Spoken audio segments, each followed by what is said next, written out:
रीवा अटल कुंज BJP कार्यालय में सांसद जनार्दन मिश्रा की पत्रकार वार्ता। आज दिनांक 7/2/2021 को रीवा सांसद जनार्दन मिश्रा ने अटल कुंज बीजेपी कार्यालय में प्रेस कॉन्फ्रेंस कर बताया कि केंद्र सरकार द्वारा प्रस्तुत किए गए आम बजट में अधोसंरचना विकास के लिए किए गए प्रावधान से देश के विकास की रफ्तार तेज होगी। सामान्य नागरिकों के जीवन में गुणात्मक परिवर्तन होंगे। देश के विकास के लिए अच्छी और गुणवत्तापूर्ण सड़कें आवश्यक हैं, जिसके निर्माण के लिए बड़ी राशि का प्रावधान किया गया है। देश के प्रधानमंत्री नरेंद्र मोदी जी के द्वारा शिक्षा स्वास्थ्य के क्षेत्र में किए गए प्रावधानों में हर व्यक्ति स्वस्थ और निरोग रहे, इसके लिए केंद्र बजट में स्वास्थ्य बजट के लिए 37% की वृद्धि की गई है, जो एक ऐतिहासिक कदम है। प्रधानमंत्री जी ने हर नागरिक के लिए स्वच्छ जल प्रदान करने का जो भागीरथी प्रयास किया है, उसके लिए इस बजट में जल जीवन मिशन के लिए अत्यधिक धन मुहैया कराया है। कोरोना काल में जिस तरह से वैश्विक स्तर पर सारी दुनिया आर्थिक मंदी से जूझ रही है, ऐसे में सरकार का यह बजट देश के उद्योग व्यापारियों और जन सामान्य के लिए संजीवनी की तरह साबित होगा। देश में सिंचाई क्षमता बढ़ाने के लिए व्यापक धन मुहैया कराया गया है। बिजली के ट्रांसमिशन लाइन के विकास और ऋणीकरण के लिए आवश्यक राशि दी गई है। प्रधानमंत्री श्री मोदी जी चुनौतियों को अवसर में बदलने की बात जो कहते हैं, उसे अन्वित करते हुए 2021-2022 के बजट में इसे साकार करने का काम किया है। कोरोना काल में भारत दुनिया में एक महाशक्ति के रूप में उभर कर सामने आया है। हमारे देश के वैज्ञानिकों के अनुसंधान से दुनिया के 21 देश को कोरोना वैक्सीन दे चुके हैं, जिसकी पूरी दुनिया में तारीफ हो रही है। इस बजट में अनुसंधान पर फोकस किया गया है और रिसर्च पर व्यापक धन की व्यवस्था की गई है। शिक्षा के लिए 100 सैनिक स्कूल खोलने का प्रावधान किया गया है। एकलव्य विद्यालय, ट्राइबल स्कूल, अनुसूचित जाति के 4 करोड़ विद्यार्थियों को पोस्ट मैट्रिक छात्रवृत्ति, हायर एजुकेशन कमीशन के गठन से शिक्षा जगत में दूरगामी परिणाम दिखाई देंगे। 50,000 करोड़ का बजट नेशनल रिसर्च फाउंडेशन के लिए उपलब्ध कराया गया है, जिससे नवाचार को बढ़ावा मिलेगा। जनजातीय क्षेत्र में स्कूलों के निर्माण हेतु 38,000 करोड़ का बजट रखा गया है।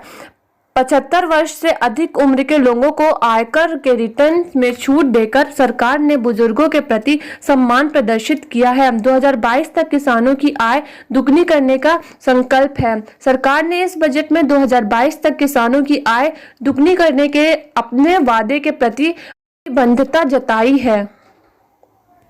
और मित्रों, पत्रकार साथियों, सबसे पहले 12:30 बजे को एक साथ बैठा था। देरी से पहुंच पाया, इसके लिए क्षमा याचना है। मित्रों, कोरोना की इस विषम परिस्थिति में जबकि सारी दुनिया की अर्थव्यवस्था बहुत ही गिरावट की ओर है और भारत की अर्थव्यवस्था भी -24 तक गई। आप इस सबके कोई नई बात नहीं है, लेकिन और इसमें हमें आप सबको, पूरे देश को ये आशंका थी कि देश में आर्थिक स्थिति को उठाने के लिए कोरोना सेस लगेगा। टैक्स बहुत भारी मात्रा में लगेंगे, लेकिन प्रधानमंत्री जी के दृढ़ संकल्प और उनके मार्गदर्शन पर वित्त मंत्री जी ने जो बजट पेश किया, उसमें किसी भी प्रकार के नए टैक्स नहीं लगे। ये सारी दुनिया इस बजट को आश्चर्य के दृष्टि से देख रही कि इतनी भारी आर्थिक तंगी के बावजूद भी भारत सरकार ने एक पैसे का भी कोरोना सेस नहीं लगाया। हमने बजट के माध्यम से अर्थव्यवस्था को उभारने के लिए और रोजगारों के सृजन के लिए आधारभूत संरचनाओं के निर्माण पर जोर दिया। और इस बजट में चाहे वो सड़क का मामला हो, रेल का हो, हवाई अड्डों का हो, बीमा क्षेत्र का हो या हवाई जहाज के क्षेत्र का हो, रक्षा उत्पादन का मामला हो, कपड़े उद्योग को बढ़ावा देने की स्थिति हो, या पुराने वाहनों को सड़क से हटा के उनके रिसाइकलिंग का मामला हो, स्क्रैचिंग का मामला, इन सबको दृष्टिगत रख करके और यहाँ से हमने रोजगार सृजन का करने का निश्चय किया इस बजट के माध्यम से। और इससे तत्कालिक रोजगार पैदा होगा, सड़क बनना शुरू होगी तो उसमें मजदूर से लेकर के और उद्योग तक को बल मिलेगा। पुराने वाहनों को हटा करके और उनसे जो स्टील है, एल्युमिनियम है, तांबा है, उसको निकाल करके और फिर से रिसाइकिल करके और उन्हें एक मूल्यवान धातु के रूप में फिर से परिवर्तित कर उनके माध्यम से फिर से वाहनों का निर्माण करने की जो नीति अपनाई है, उससे ऑटोमोबाइल सेक्टर में ही 50,000 रोजगार पैदा होंगे और करीब करीब 15,000 करोड़ रुपए आएंगे। तो इस तरह से माने एक उदाहरण में दे रहा हूँ। बाकी स्वास्थ्य के क्षेत्र में जिस तरह से 137% का इजाफा हुआ बजट में, वो अपने आप में अभूतपूर्व है। वो केवल स्वास्थ्य सेवाओं में ही नहीं, उसमें भी रोजगार। सांसद जी ने मूलभूत सभी बातें कर दी। तो इस पूरे बजट को आत्मनिर्भर भारत की ओर बढ़ने वाला, जनता के हित में, किसानों के हित में काम करने वाला और आगे आने वाले मजबूत भारत के निर्माण वाला बजट कहूँगा, जिसमें विकट कोरोना काल में सरकार ने फंड को रीअप्रोप्रिएशन करके जबरदस्त काम किया है। मृत्यु दर हमारे यहाँ सबसे कम है, सक्रिय पेशेंटों की संख्या हमारे यहाँ सबसे कम है।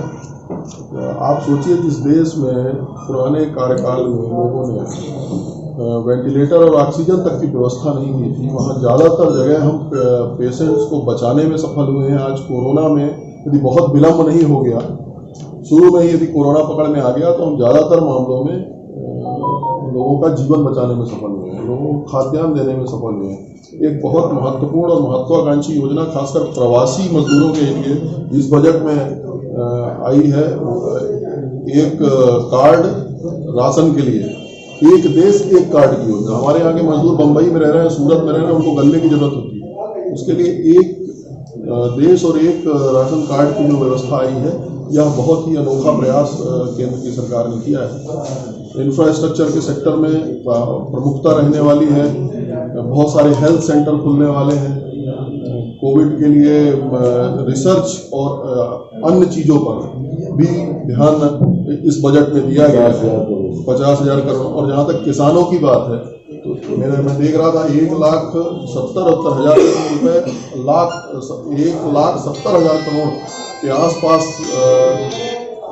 किसानों को पैसा देने की बात है, जिससे गेहूं में 75,000 करोड़ रुपए अगले वर्ष में दिए जाएंगे। एमएसपी जिसकी अभी बात कर रहे थे, वो 1.5 गुना इस बार बढ़ाई गई। हर सेक्टर में जनोन्मुखी, गरीबोन्मुखी और गरीबों को मजबूत करने की दिशा में ले जाने वाला ये बजट है। देश के मानव संसाधन को ताकतवर बनाने का प्रयास इस बजट में है, जिसमें मजदूर, किसान, महिला सबसे अधिक लाभान्वित होने वाले हैं। और हमारी स्वास्थ्य सुविधा उच्च दर्जे की भविष्य में रही आए और ऐसी स्थिति न रहे जैसे इस बार अचानक हमारे सामने आई थी, उसकी पहले से तैयारी इस बजट के माध्यम से हो रही है। इतनी बातें थी, बाकी तो ज्यादातर सांसद जी ने कह दी। मोबाइल के रिंगटोन में लगातार कोरोना लगाने के लिए प्रेरित किया जा रहा है। आप जिस जगह पर बैठे हैं वहाँ 3,000 से ज़्यादा स्वास्थ्य कर्मी ऐसे जिन्होंने अभी तक पहले चरण का टीकाकरण नहीं लिया।